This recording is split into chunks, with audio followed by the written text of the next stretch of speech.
So what is there for businesses, established businesses who would like to work and operate in UK and have their second branches or have their Yeah, I second mean, offices in UK? What is so you've for? got, and we still get a lot of that. The UK has always been a hub for American companies, Mm, especially post Brexit. They toyed with Ireland, and they still some companies have Ireland offices. But a lot of UK and now European companies as well. mm, You've got a lot of US companies, a lot of European companies that want to set up branches in the UK, and they do that how they've done that before. They set up entities in the UK. They have usually will have a UK based director. They will have a UK based team.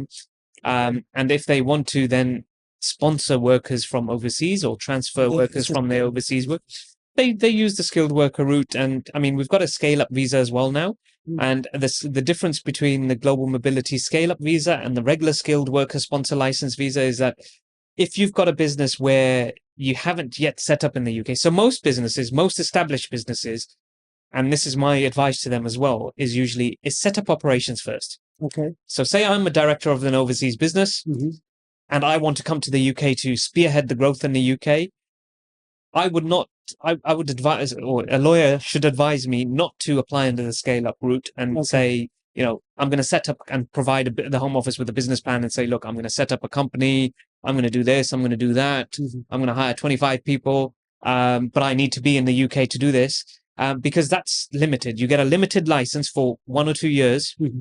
During those 1 or 2 years, you've got to come here, you've got to establish the company, you've got to set it up, you've got to get some employees, you've then got to transition onto a regular sponsor Yeah. license and then sponsor yourself for another 4 or 5 years, right? Okay. Yeah. And so why not do that from the beginning, Yeah. right? Why not just, company, you can come on a visitor visa, you can set up a company on a visitor visa, you can open up a bank account, you can do all of these things as long as you've got a UK based director that's doing this. You can set it up as a subsidiary of your overseas business. You can maintain your shareholding.